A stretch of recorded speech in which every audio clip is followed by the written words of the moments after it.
What if a waitress noticing an unusual ring on a customer's finger meant choosing between her own safety and warning a stranger of imminent danger? Tiana never imagined her late grandfather's stories about mob jewellery would force her to risk everything that Tuesday afternoon at Rosie's diner. When she spotted that distinctive gold band with the falcon crest on the quiet man in booth 7, she knew he was marked for death. Her whispered warning would save a Mafia boss from assassination, but cost her the normal life she'd carefully built. The lunch rush at Rosie's diner had finally slowed to a comfortable hum as Tiana Matthews wiped down the counter for the 5th time that morning, her dark eyes scanning the half-empty establishment with the vigilance of someone accustomed to noticing details others missed. At 28, she carried herself with a quiet dignity that belied the exhaustion of working double shifts 6 days a week. The nursing degree she had earned through years of night classes now gathering dust while bills piled higher than dreams. The worn leather of her sensible shoes squeaked against the checkered floor as she navigated between tables, coffee pot in hand, mentally calculating how much of today's tips would go toward her sister Maya's textbooks and how much toward their mother's medication. Rosie sat on the corner of Henderson and 43rd, a forgotten pocket of the city where working-class regulars mingled with occasional strangers seeking cheap comfort food, its faded red awning and flickering neon sign a landmark in a neighbourhood the city council conveniently overlooked during budget meetings.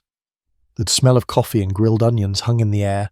mingling with the faint scent of the industrial cleaner and rain that leaked through the aging roof in the back storage room, creating an olfactory map Tiana had memorised during her 3 years of employment.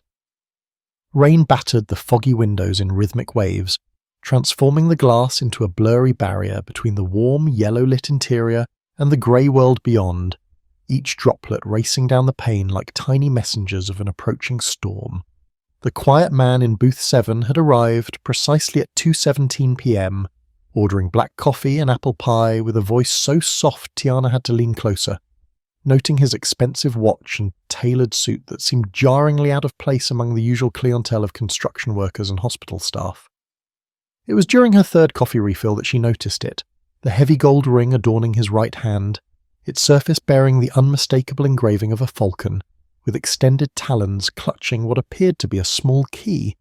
the very symbol her grandfather had described with such specific detail all those years ago.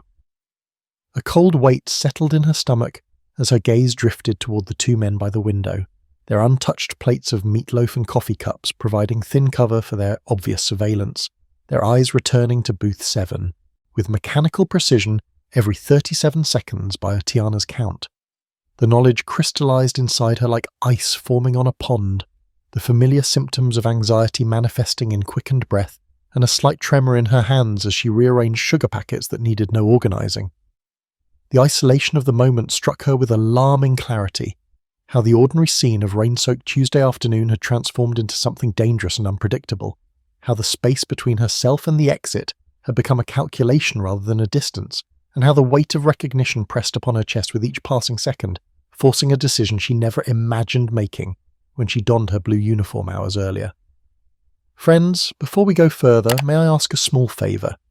Please subscribe to our channel. It truly helps us keep bringing you these stories, and reaching 1,000 subscribers soon is so important for us to continue. We also love hearing from you. Tell us in the comments where you're watching from. It's always fascinating to see how our little storytelling circle is spreading across the world. And if you enjoyed the beginning, give this video a like and let's share thoughts on the whole story together below. The memory flashed through Tiana's mind with startling clarity as her fingers clutched the coffee pot, transporting her back 15 years to their small apartment kitchen, where the yellowed wallpaper curled at the edges and the constant hum of the refrigerator provided a soundtrack to their modest lives. Grandpa Solomon, his dark hands marked by calluses and tiny scars from decades of precision work, would spread velvet cloth across the wooden table after dinner, carefully arranging his collection of sketches and photographs, while a single bulb dangled overhead, casting long shadows that danced across his serious face. The smell of his cherry pipe tobacco and her grandmother's lemon pound cake would mingle in the air as he taught her to recognize the hidden language of custom jewelry, his voice dropping to a whisper when he spoke of certain families whose rings he had crafted before retiring, pointing to intricate drawings with trembling fingers that belied his former steadiness. Family photos watched from mismatched frames on the walls, silent witnesses to the passing of dangerous knowledge as Solomon traced the outline of a particular crest in his worn sketchbook, falcon with extended talons clutching a small key. The Falcone family, he explained, controlled half the city through enterprises both legitimate and shadowy, their patriarch wearing this symbol as both warning and protection, his voice growing hoarse as he described how the craftsmen who created such pieces knew secrets that could cost them everything. His weathered hands had gripped hers with surprising strength as he made her promise never to speak of these things to anyone, his eyes reflecting both pride in her quick understanding as fear for what such knowledge might someday mean. The memory dissolved as Tiana blinked back to the present, coffee pot suspended mid-air over the man's cup, her pulse quickening as she noticed new details with each passing second. The tired lines around his eyes suggested sleepless nights, while his manicured nails and barely perceptible cologne spoke of meticulous self-care, despite his exhaustion, contradictions embodied in human form. The slight bulge beneath his left armpit became unmistakably gun-shaped as he shifted in the booth, his jacket momentarily pulling tight across his chest before he adjusted it with practiced casualness. Coffee continued to stream into his cup as Tiana's mind raced between possibilities, between the safety of ignorance and the danger of action, between her grandfather's warnings and the palpable threat unfolding before her. Her ordinary life, defined by tips and textbooks and tired feet, suddenly intersected with an underworld she had only heard about in her grandfather's hushed stories, the thin veneer separating these worlds now transparent and fragile as the diner's Rain Street windows. The weight of Solomon's lessons pressed against her conscience as she noted the increasingly impatient glances from the men by the window, their bodies tensing like coiled springs as one subtly checked his watch and the other placed his hand inside his jacket, a universal tell her grandfather had warned her about on those quiet nights when he believed understanding danger might someday save her life. Time compressed into heartbeats as Tiana watched the window man slide his hand further inside his jacket, fingers clearly gripping something while his partner subtly angled his body toward the exit, their coordinated movements telling a story as clear as written words to her heightened senses. Decision crystallized in her mind with startling clarity, her body moving before conscious thought fully formed, water pitcher tilting at precisely the right angle to send a cascade of ice water across the teal and directly onto the lap of the man with the falcon ring. His sharp intake of breath broke the ambient murmur of the diner as Tiana launched into profuse apologies, grabbing napkins from the dispenser and leaning close as she pressed them toward the spreading stain on his expensive pants. "Falcon needs to fly now. 2 shooters by the window," she whispered, her lips barely moving while her hands worked to blot the water, her voice so low it existed more as vibration than sound. The man went utterly still beneath her ministrations, his eyes finding hers with an intensity that stripped away pretense, shock transforming his features for a millisecond before control reasserted itself, the micro-expression so brief anyone else would have missed it entirely. His recovery happened with practiced smoothness, one hand leaving a $50 bill on the wet table while the other straightened his jacket, his movements unhurried yet precise as he slid from the booth with a casual nod toward Tiana, before walking not toward the front door but directly toward the swinging kitchen entrance marked "Employees Only." The window men registered his movement a heartbeat too late, the first one rising with his hand fully emerging from his jacket, metal gleaming under fluorescent lights as Tiana dropped to the floor behind the counter through pure instinct rather than conscious thought. The first gunshot punched through the diner atmosphere like a physical force, shattering the peaceful hum of conversation and clinking silverware, followed immediately by a rapid succession of explosions that blended with breaking glass and these first screams of patrons diving beneath tables. Coffee cups exploded into ceramic shrapnel, windows transformed into deadly rain, and the ancient jukebox in the corner died mid-song as bullets tore through its illuminated face.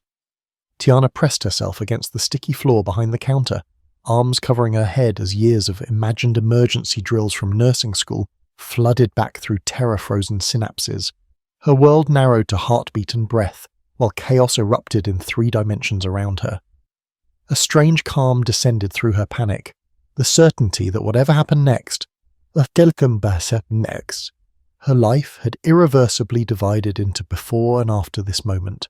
that her simple existence of double shifts and deferred dreams had shattered alongside the diner windows, that the knowledge inherited from her grandfather had finally exacted its price in a currency she had not been prepared to pay. The back office of Rosie's diner had transformed into an impromptu interrogation room, the space barely large enough for the metal desk and 3 mismatched chairs now occupied by Tiana and the 2 detectives who had arrived first on scene. Yellow crime scene tape fluttered at the doorway, while uniform officers processed witnesses in the main dining area, their voices a muffled backdrop to the more immediate tension filling the cramped room with its water-stained ceiling tiles and filing cabinets from another era. Detective Rivera leaned against the edge of the desk, his weathered face a map of past cases and sleepless nights, case files spread before him like playing cards in a game Tiana suddenly found herself forced to participate in without knowing the rules. Half-empty coffee cups created a miniature skyline across the cluttered surface, evidence of the 3 hours that had passed since a bullet's transformed the peaceful diner into a crime scene. 3 hours of Tiana repeating variations of, "I just work here, and I don't know anything about those men," while her heart hammered betrayal against her ribs. The fluorescent light flickered overhead, casting momentary shadows across Rivera's face as he studied the preliminary report. His silence more effective than any shouted question could have been, the weight of unspoken knowledge hanging between them like smoke. When he finally spoke, his voice carried the rough texture of too many cigarettes and not enough sleep, asking for the 3rd time about her interaction with the man in booth 7, watching her face with the patience of someone who had heard thousands of lies and recognized their patterns. Her rehearsed answers about spilled water and routine service faltered beneath his steady gaze, especially when his partner wordlessly slid a grainy security camera printout across the desk, the black and white image capturing the exact moment she had leaned close to the suited man, their proximity impossible to explain as casual service. Rivera dismissed his partner with a subtle nod before telling Tiana that the man she had served was Vincent Falcone, head of the most powerful criminal organization in the city, his tone softening with what seemed like genuine concern as he explained that people who entered the Falcone's orbit rarely escaped unscathed. His fingers tapped a rhythm against a folder marked with dates going back 2 decades, cases involving disappeared witnesses and corrupted evidence, his eyes never leaving her face as he searched for some sign that his warning penetrated her facade of ignorance. The stakes he outlined expanded far beyond the shooting, beyond the bullet holes now ventilating the diner walls, beyond anything Tiana had considered when she made her split-second decision, his words painting a future where her life would never be truly her own again, where her sister might become leverage, where even Rivera himself could not guarantee her safety, despite the sincere concern that occasionally broke through his professional detachment.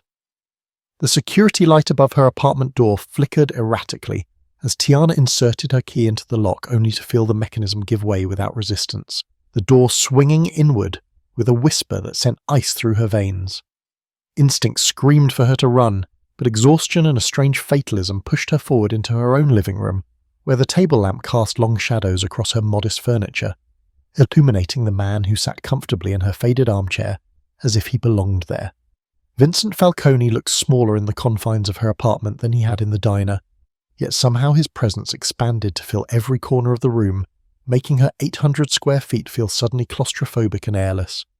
Family photos watched from mismatched frames on the wall, her mother and sister smiling from happier times, witnesses to this surreal intrusion, while stacks of nursing textbooks on the coffee table spoke of deferred dreams and financial sacrifices, their clinical terminology offering no guidance for this unprecedented situation.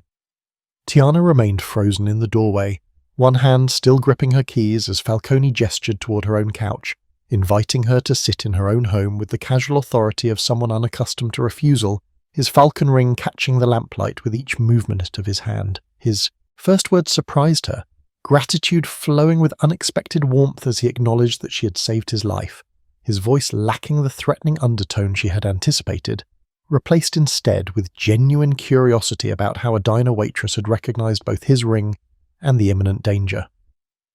The walls of her apartment seemed to contract further as he spoke, the physical distance between them remaining constant while the significance of their connection expanded exponentially, creating a pressure that made breathing difficult and thinking even harder. Every object in her familiar space now felt altered by his presence. Her sister's college acceptance letter on the refrigerator transformed from symbol of hope to potential vulnerability. Her mother's medical bills stacked by the phone suddenly representing leverage rather than burden. The normal anchors of her existence shifting beneath her feet like sand in retreating tide. Falcone studied her with the intensity of someone unused to puzzles he could not immediately solve, his gratitude genuine yet interwoven with dangerous curiosity, his questions precise and persistent as water wearing away stone, each inquiry narrowing the distance between her grandfather's warnings and her current reality. The weight of consequence pressed down upon Tiana with physical force as she realized no truthful answer could return her life to what it had been hours earlier, that her moral choice in the diner had set in motion ripples that would eventually become waves,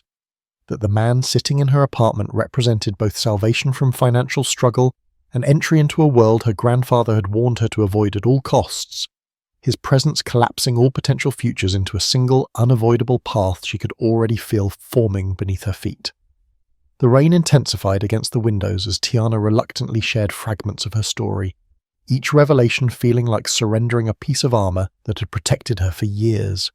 Falcone listened with unexpected attentiveness, his eyes occasionally drifting to the scattered evidence of her struggles spread across the small apartment, lingering on the stack of unpaid medical bills for her mother's rheumatoid arthritis treatment and the community college tuition statements bearing her sister Maya's name and alarming red past due stamps. When she finally mentioned her grandfather Solomon and his work as a jewelry craftsman for certain families, understanding flickered across Falcone's face, pieces connecting as she explained the bedtime lessons about ring symbols and family crests that had seemed like fairy tales until this afternoon in the diner. His fingers traced the edge of her nursing textbooks piled on the coffee table, asking why someone with her obvious intelligence and completed degree was serving coffee instead of working in healthcare. Though his tone suggested he already knew the answer, involved financial sacrifice for her family. The sudden, shifting conversation caught Tiana off guard as Falcone straightened his jacket and presented an offer with the smooth confidence of someone accustomed to making life-altering proposals over kitchen tables, explaining that he needed a personal assistant with her unique combination of observational skills, medical knowledge, and proven loyalty. The salary he mentioned casually, as if discussing the weather rather than an amount that exceeded her annual diner income by multiples, caused her breath to catch and her hands to grip the edge of the couch cushion, the figure representing immediate solutions to problems that had seemed insurmountable hours earlier. Yet beneath his pleasant tone and reasonable explanations about requiring someone who noticed details others missed, lay unspoken dangers evident in the careful way he avoided specifying certain job duties, in the subtle implication that her loyalty had already been demonstrated and was now expected as a constant, in the way his security man visible through the window remained alert despite the late hour and driving rain. The sound of water striking glass provided rhythmic accompaniment to Tiana's racing thoughts as possibilities expanded and contracted in her mind, each option carrying its own form of cost and benefit, each path leading to a future she struggled to fully envision. Financial stability beckoned with unprecedented clarity, a world where Maya could complete her education without crushing debt, where their mother could receive treatments beyond basic Medicare coverage, where Tiana herself might eventually resume her nursing career without the constant pressure of immediate survival. Against this vision stood her grandfather's warnings whispering from memory, the knowledge that Falcone's world operated by different rules than the one she had navigated thus far, the understanding that accepting his offer meant crossing a boundary from which return would be difficult if not impossible, and the rain-blurred lights of passing cars momentarily illuminating her living room seemed to alternate between hope and warning as Tiana faced the first major choice point of her new reality. 3 weeks into her new reality,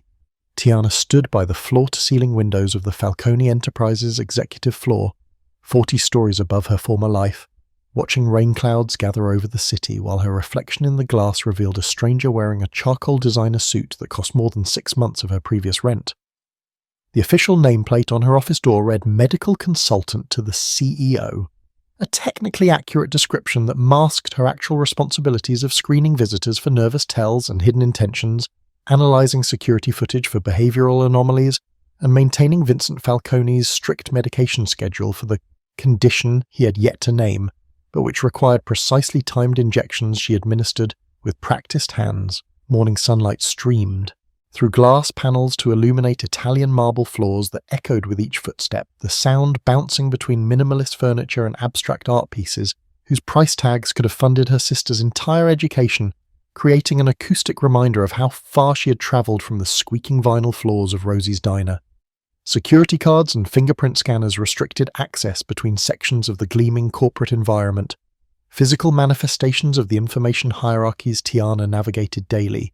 learning which questions to ask and which to avoid through trial and painful error as suspicion from Vincent's inner circle manifested in cold shoulders and conversations that ceased upon her approach.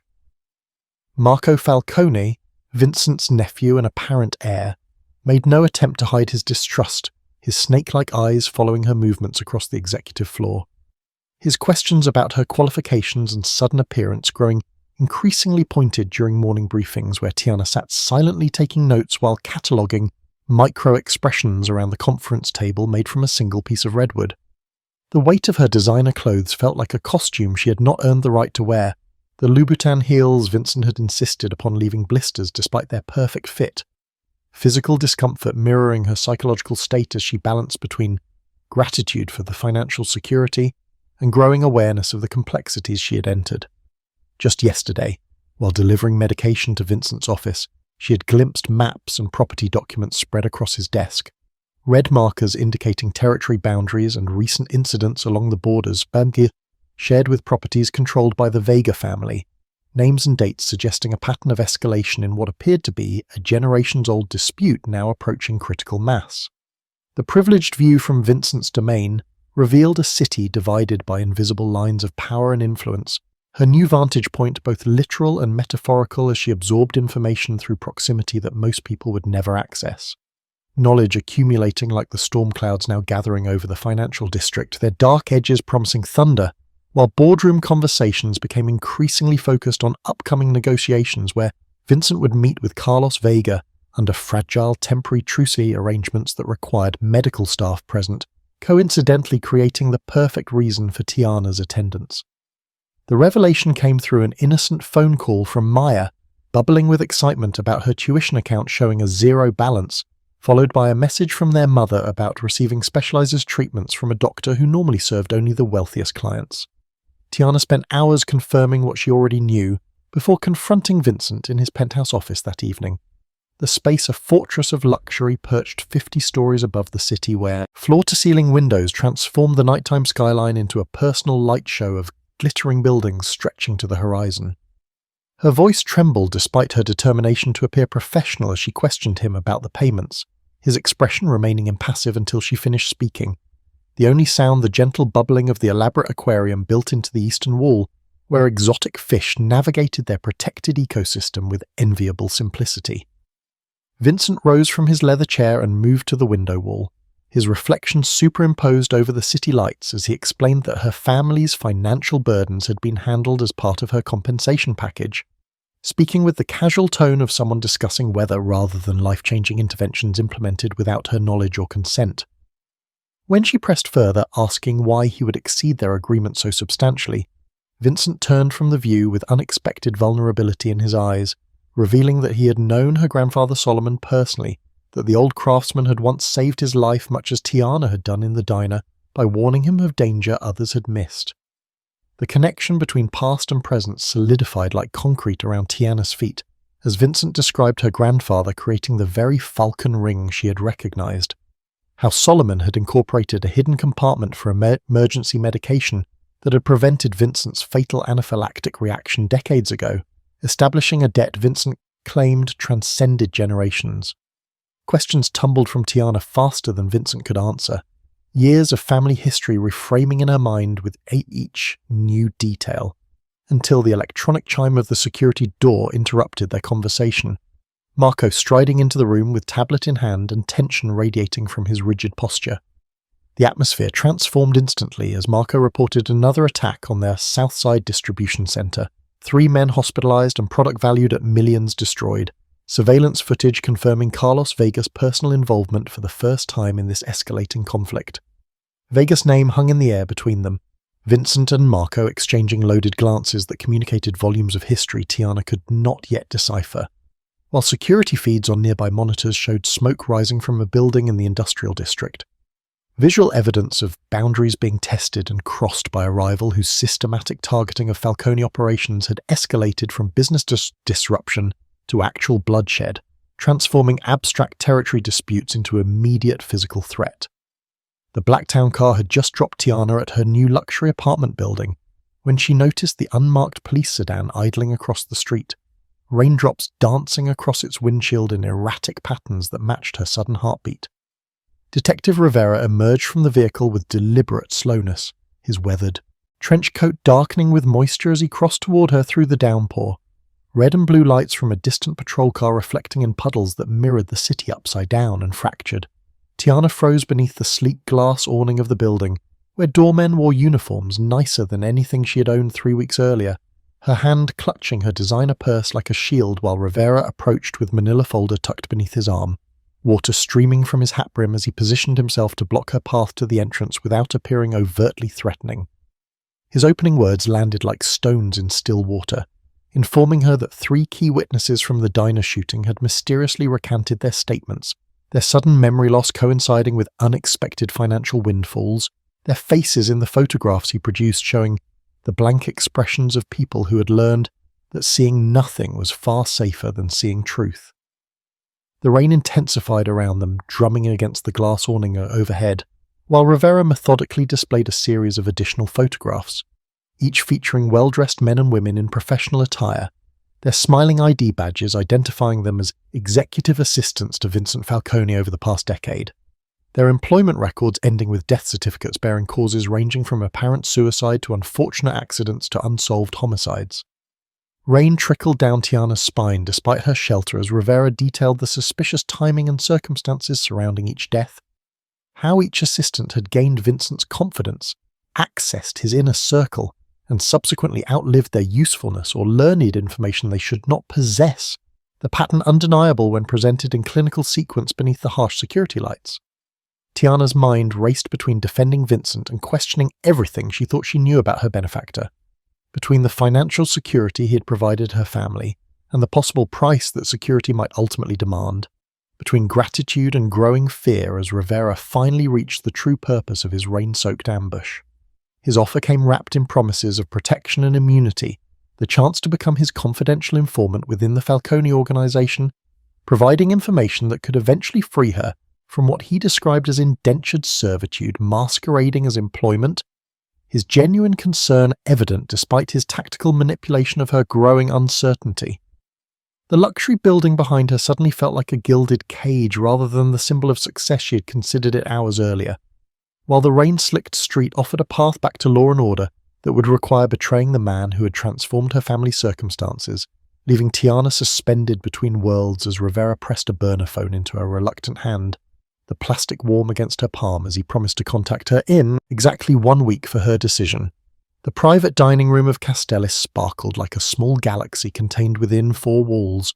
crystal chandeliers refracting light across white tablecloths and polished silverware, while 3 generations of Falcone family members celebrated the patriarch's birthday beneath Renaissance paintings and watchful security personnel positioned at every entrance. Tiana stood near the service entrance, officially monitoring Vincent's medication schedule, but constantly scanning faces and movements as had become her habit, her emerald dress selected by Vincent himself, making her simultaneously visible and invisible among the guests who largely ignored her presence, while enjoying seafood towers and vintage champagne that flowed like water. The first anomaly registered in her peripheral vision, Vincent's personal driver Anthony shifting position near the main entrance, his hand adjusting his jacket in the telltale motion she had come to recognize. But more concerning was the sweat beading on his forehead despite the room's perfect temperature control, and the way his eyes darted toward the kitchen timer rather than maintaining his usual vigilant surveillance of the room. Instinct propelled Tiana forward through clusters of laughing guests, calculating the shortest path to Vincent, who stood near the head table, accepting birthday wishes from business associates, her movement drawing curious glances, but no intervention as family members assumed she carried medical necessities. She reached Vincent seconds before Anthony began moving toward him from the opposite direction, her whispered warning causing immediate reaction as Vincent signaled his closest security personnel with subtle hand movements established weeks earlier for precisely such scenarios.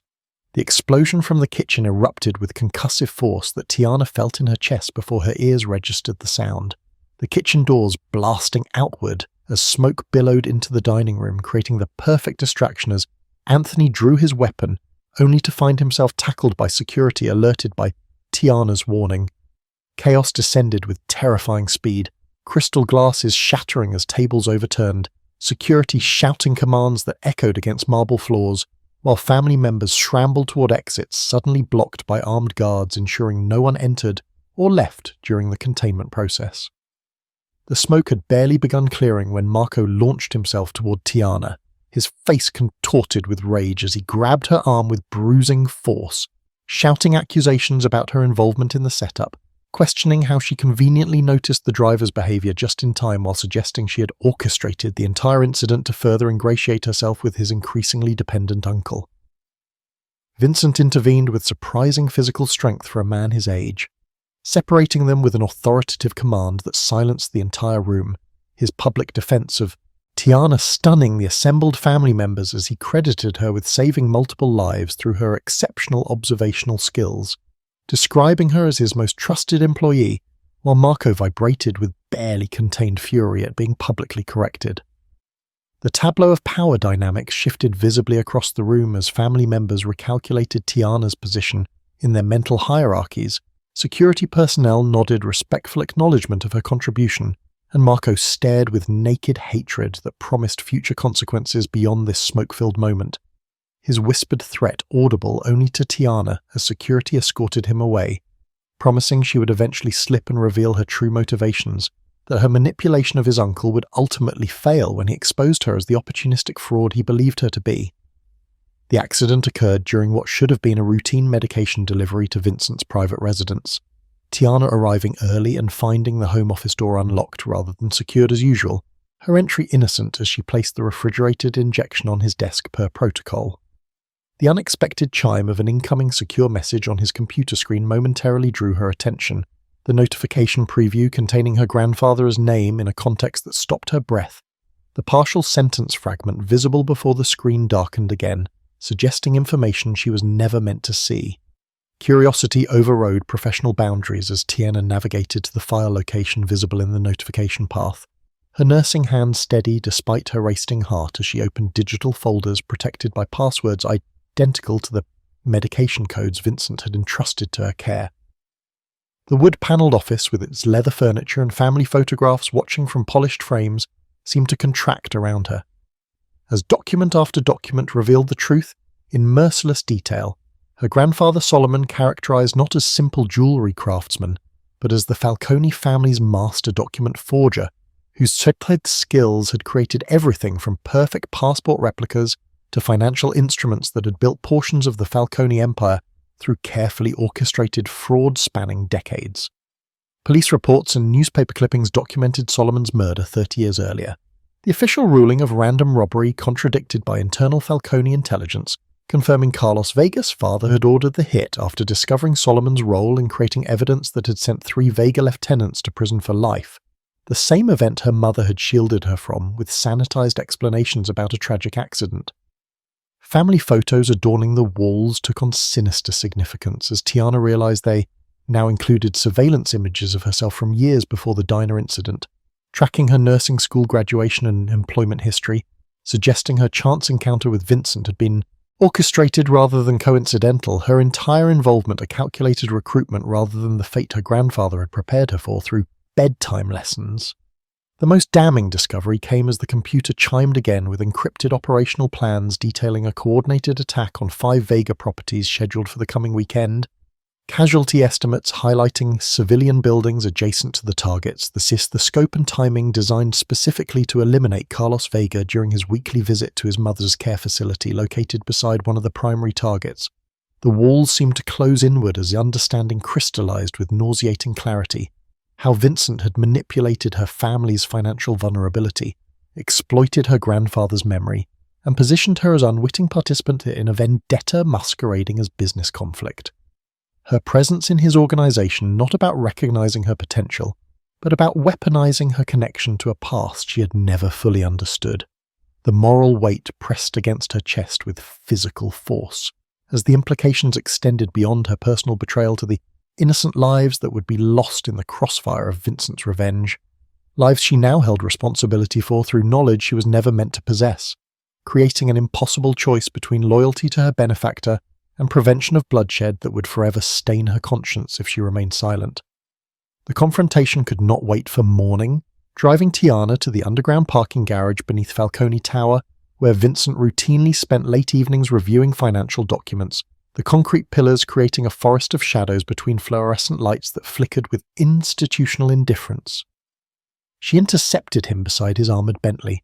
her voice echoing against cement walls as she demanded truth about her grandfather and Vincent's real intentions in bringing her into his organisation, her hands trembling but determined as she clutched printouts of the documents she'd discovered hours earlier. Vincent stilled completely at her approach, recognition flickering across his features before resignation settled in, suggesting he'd known this moment would eventually arrive despite his careful orchestration of her involvement in his world. As security personnel moved to intervene, Vincent waved them away with practiced authority, creating an island of tense privacy amid the cavernous space where passing car headlights periodically swept across their faces, illuminating raw emotion before returning them to the partial darkness that felt appropriate for truths long buried. The confession emerged in measured sentences as Vincent revealed that Carlos Vega had personally executed her grandfather, describing how Solomon had created a document proving Vega was an FBI informant against other crime families while protecting his own operations, how Vega had tortured Solomon for information about who had commissioned the forgery before shooting him in the head and staging a robbery, how Vincent had spent 3 decades building a case against Vega that would finally deliver justice for a man who had been more friend than employee. Tiana's accusations about manipulation cut visibly into Vincent despite his attempt at stoicism, his admission that he had indeed tracked her career and recognized her potential usefulness, confirming her suspicions while his voice broke with genuine emotion when describing his promise to her dying grandfather that he would ensure her family never suffered financial hardship. The conversation spiraled between revelation and recrimination as passing vehicles cast alternating light and shadow across their faces, Vincent defending his methods while acknowledging the manipulation, insisting the approaching operation against Vega would bring justice for her family, while admitting he had withheld critical information to secure her participation. The moral lines blurred with each passing minute as Vincent produced a final document her grandfather had created before his death. A letter addressed to Tiana that had remained sealed for 30 years, waiting for the moment when she would understand the full context of her inheritance, its contents confirming both her grandfather's work for the Falcone family and his hope that his granddaughter would never be drawn into the dangerous world that had ultimately claimed his life, creating a tragic irony that complicated Tiana's understanding of right and wrong as the letter revealed a grandfather who had justified criminal behavior through family obligation, the same motivation now driving her own impossible choices. The trap closed with brutal efficiency 3 days after her parking garage confrontation with Vincent, Marco bursting into the executive office without warning, his triumphant expression immediately triggering alarm bells in Tiana's mind before she even registered the manila envelope clutched in his manicured hands. Vincent looked up from financial reports spread across his mahogany desk, annoyance at the interruption transforming to focused attention as Marco ceremoniously extracted glossy surveillance photos that landed between them with damning clarity. Images capturing Tiana's meeting with Detective Rivera at the steam-filled corner cafe where condensation-covered windows had created an illusion of privacy while concealing Marco watching from his parked Maserati across the street. Rain streaked the floor-to-ceiling windows of the executive suite as Marco circled the desk like a predator scenting blood, narrating his surveillance with vicious precision, describing how he'd followed her from her apartment building, how he'd photographed every interaction, how he'd documented Rivera sliding the burner phone across the table while discussing her potential role as informant against the Falcone organization. The temperature in the room seemed to plummet as Vincent studied each photograph with methodical care, his eyes revealing nothing while security personnel materialized at the doorway, their presence eliminating any possible escape route as Marco performed his accusation with theatrical flair, suggesting Tiana's ultimate betrayal had been inevitable from the beginning, revealing his long-standing suspicion as justified rather than paranoid. Vincent's silence proved more terrifying than any shouted accusation could have been, the weight of his cold disappointment pressing against Tiana's lungs until breathing became conscious effort, his eventual question about her response to Rivera's offer hanging between them like a suspended blade whose fall would determine whether she left the room alive. Marcos' smirk widened as he anticipated her downfall, positioned beside Vincent in physical representation of family loyalty she could never truly claim, his eyes already calculating how her removal would restore his position as heir apparent and trusted advisor once the interloper had been eliminated. The moment crystallized Tiana's understanding that half-truths meant certain death while complete honesty offered slender chance of survival, her decision forming with surprising clarity as she acknowledged meeting Rivera but refused to cower, instead stepping forward to place both hands on Vincent's desk and reveal her complete knowledge of the planned Vega attack, including civilian casualties at the care facility, her awareness of her grandfather's true work, and her discovery of Vincent's decades-long surveillance of her family, transforming herself from defensive accused to righteous accuser in a reversal that momentarily stunned both men into silence, broken only by the distant rumble of thunder, perfectly timed to punctuate her dangerous gambit. The confrontation between Marco and Tiana resolved not with her dismissal, but with Vincent demanding privacy, his command brooking no argument as Marco reluctantly withdrew with visible frustration while security sealed the executive floor. Vincent led Tiana through a hidden door behind his office bookcase, revealing a private study shed never accessed before, a sanctuary whose walls displayed family photographs spanning generations alongside vintage weapons and framed newspaper clippings yellowed with age. The scent of leather-bound books and cedar permeated the space as Vincent moved with sudden weariness to a cabinet carved from dark walnut, extracting a weathered album whose pages contained photographs of funeral services, crime scenes, and smiling faces of people whose lives had been cut short by violence. Each turn of the album page revealed another loss attributed to the Vega family, Vincent narrating decades of bloodshed in the emotionless tone of someone who had rehearsed his grievance like sacred text, pointing to her grandfather Solomon's photograph alongside dozens of others, while justifying the planned attack as merely the culmination of justice long delayed. Rain streaked the single window overlooking the city as Vincent sank into his leather chair with uncharacteristic heaviness, his hand trembling slightly as he removed an unmarked medical folder from his desk drawer, sliding it toward Tiana with the simple statement that his personal physician had confirmed stage 4 pancreatic cancer 3 months earlier, giving him perhaps 6 months of increasingly diminished capacity before inevitable death. The clinical diagnosis reports blurred before Tiana's eyes as Vincent explained his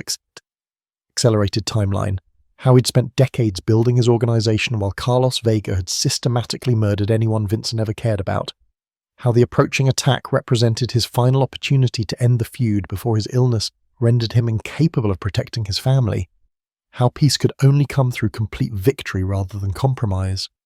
Family mementos surrounding them took on new significance as Vincent revealed the depth of his motivation, how each photograph represented not just a loss but a personal failure to protect someone he loved, how his terminal diagnosis had crystallized his determination to leave his family secure rather than vulnerable to Vega reprisals after his death, how Tiana's appearance had seemed like providence rather than coincidence when she recognized his ring in the diner. The humanity beneath Vincent's carefully maintained facade emerged through cracks in his controlled exterior as he admitted manipulating her involvement while simultaneously expressing genuine care for her well-being, creating an impossible emotional tangle that defied simple moral categorization even as the clock on his desk ticked forward with merciless precision. Each passing minute brought them closer to the scheduled attack with its inevitable civilian casualties, closer to Vincent's physical decline that would render him unable to change course, closer to the moment when Tiana would need to choose between loyalty to the man who had saved her family and responsibility toward innocent lives whose protection required betraying him, the weight of decision pressing against her chest with each laboured breath Vincent took in the quiet study surrounded by ghosts of his past. The abandoned amusement park loomed against the twilight sky like a mechanical graveyard, rusted roller coaster tracks forming skeletal silhouettes, while silent carousel horses stood frozen mid-gallop beneath fluttering weather-worn tarps. Tiana arrived alone despite every instinct screaming danger, having arranged the meeting through channels that would not trace back to her, the burner phone Rivera had given her proving useful for purposes he never intended. Carlos Vega appeared from between shuttered game booths precisely at the arranged time, flanked by 2 guards whose hands never strayed far from visible weapons, his physical presence more imposing than photographs suggested, his eyes evaluating her with cold calculation that reminded her, uncomfortably of Marco.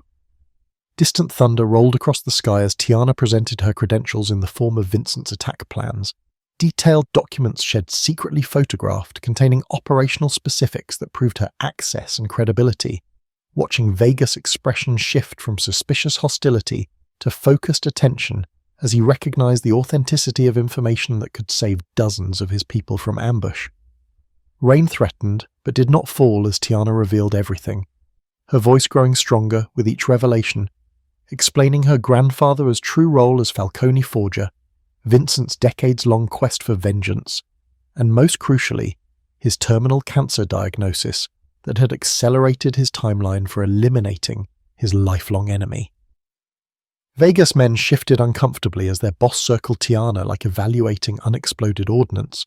his questions precise and testing, his initial threats about her painful death if this proved deceptive gradually transforming to wary consideration of her unexpected peace proposal.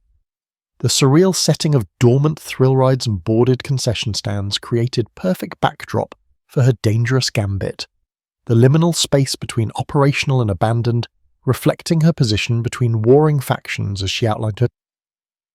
potential terms for negotiation rather than annihilation, suggesting how both the families could maintain territory and dignity while ending the bloodshed that had claimed her grandfather among countless others. Faded carnival banners snapped in the strengthening wind as Vega questioned her motives, his skepticism evident yet underlaid with reluctant recognition of the opportunity she presented. His eventual request for proof of Vincent's condition, met with medical records shed, risked everything to obtain. The woman who had once served coffee with downcast eyes now stood her ground beneath the looming Ferris wheel, meeting the gaze of a man who had ordered dozens of deaths without flinching, her transformation from passive observer to active negotiator evident in her steady voice and unwavering resolve, as she pointed out how both men were running out of time for different reasons, how neither could claim victory if both organizations were decimated in all-out war, how history offered them unique opportunity to create legacy beyond vengeance. Lightning illuminated the decaying park in brief stark revelation, as Vega finally nodded almost imperceptibly, agreeing not to peace but to a meeting where terms might be discussed, his acceptance acknowledging both her courage and the logic of her arguments, while distant thunder marked the momentous shift like cosmic punctuation to her unlikely diplomatic achievement. Rosie's diner gleamed under new fixtures, bullet holes plastered over and vinyl booths replaced, yet something in the air still carried memory of that Tuesday afternoon when everything changed. Rain tapped against freshly installed windows as Vincent Falcone slid into booth 7, the same seat he had occupied months earlier, while Carlos Vega settled across from him with visible reluctance, each man flanked by advisors maintaining precisely equal numbers, while Tiana stood at the end of the table in the neutral space between sworn enemies. Private security teams positioned throughout the deliberately closed restaurant maintained wary surveillance of each other, their tension a physical presence amid the scent of fresh paint and new upholstery, while Detective Rivera leaned against the counter with arms crossed, his official presence negotiated as condition for this unprecedented meeting of families who had exchanged only bullets for 3 decades. Tiana felt the weight of multiple gazes as she outlined proposed terms, her voice steadier than her pounding heart as she presented territory agreements and profit-sharing arrangements for overlapping business interests. Marco watching from Vincent's side with barely concealed fury, while Vegas lieutenants maintained professional masks that failed to fully conceal their skepticism about peace between blood enemies. The first hour produced only ceremonial progress, each leader revisiting grievances with practiced precision until Tiana introduced documentation she had assembled through weeks of research in both family archives, evidence suggesting the original betrayal that launched their feud had been orchestrated by a third party who profited from their conflict, a revelation that shifted the atmosphere like barometric pressure before storm. Vincent produced police reports from decades past, while Carlos presented internal communications never meant for outsiders, puzzle pieces fitting together to reveal systematic manipulation by trusted advisors now long dead, men who had redirected blame and manufactured evidence to ensure continued conflict from which they extracted power and profit through arms sales and territory acquisition. Rivera's occasional questions from his position of legal neutrality guided revelations toward admissible truth rather than vendetta, While Tiana's medical training enabled her to interpret both Vincent's increasing pain and Carlos' concealed heart condition, human vulnerabilities invisible to others, but central to her strategy for peace, built on shared mortality rather than power. The accumulated weight of evidence transformed accusation into shared victimhood, as both patriarchs recognized how thoroughly they'd been manipulated, decades of retribution based on manufactured evidence rather than actual betrayal.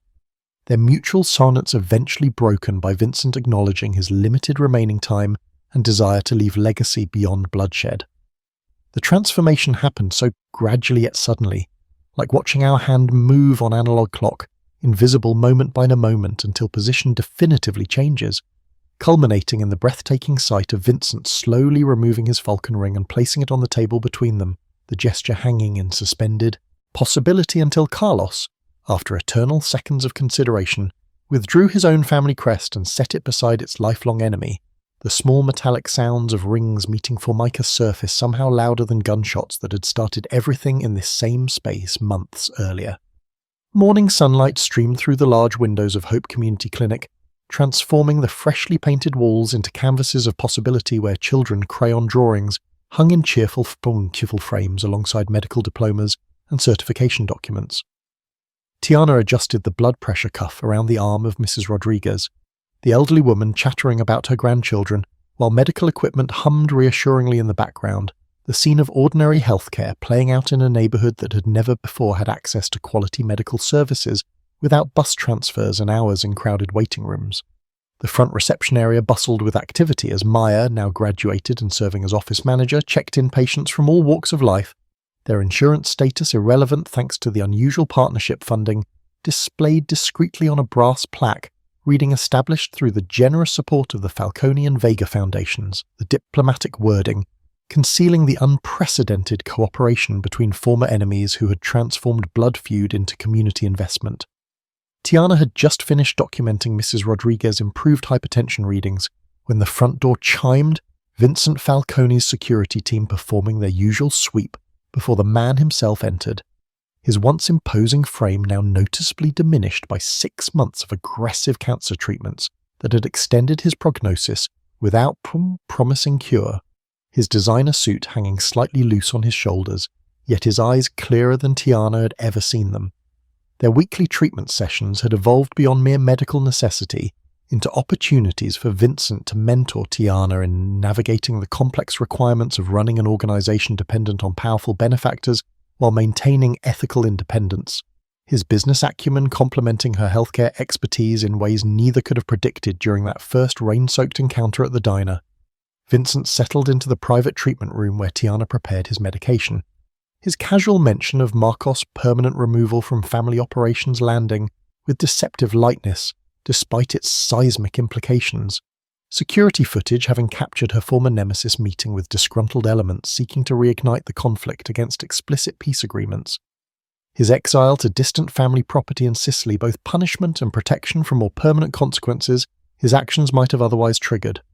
Children laughed in the adjacent pediatric waiting area designed with reading nooks and art supplies, rather than the institutional sterility Tiana had rejected in her clinic planning. The joyful sounds filtering through walls as Vincent described how Carlos Vega himself had provided evidence of Marcos' betrayal, the former enemies now united in protecting the fragile peace that had allowed legitimate business ventures to flourish while violent statistics plummeted across territories where turf wars had once claimed weekly casualties. As Tiana administered Vincent's treatment with the practiced hands of someone who had finally found her true calling, she noted how completely their worlds had transformed. How the waitress who once feared speaking to customers now consulted with city officials about healthcare access. How the feared crime boss now discussed charitable foundation structures with the same intensity he once applied to territorial expansion. How her split-second moral choice in a rainstorm had rippled outward to transform not just her life, but an entire ecosystem of power previously built on retribution rather than restoration. The autumn breeze scattered golden leaves across the cemetery grounds as Tiana stood between Vincent Falcone and Carlos Vega at her grandfather Solomon's grave, the polished granite marker gleaming beneath morning sunlight exactly 1 year after bullets had shattered the peaceful routine of Rosie's diner. The three figures formed an unlikely tableau against the backdrop of maple trees ablaze with seasonal transformation, their breath visible in the crisp air while security teams maintained respectful distance among distant headstones, the former enemies now presenting unified front that still raised eyebrows throughout the city despite months of demonstrated alliance. Vincent leaned heavily on his cane, his body increasingly surrendering to the cancer that had not responded to experimental treatments, yet his eyes remained clear and focused, as Carlos helped steady him on the uneven ground,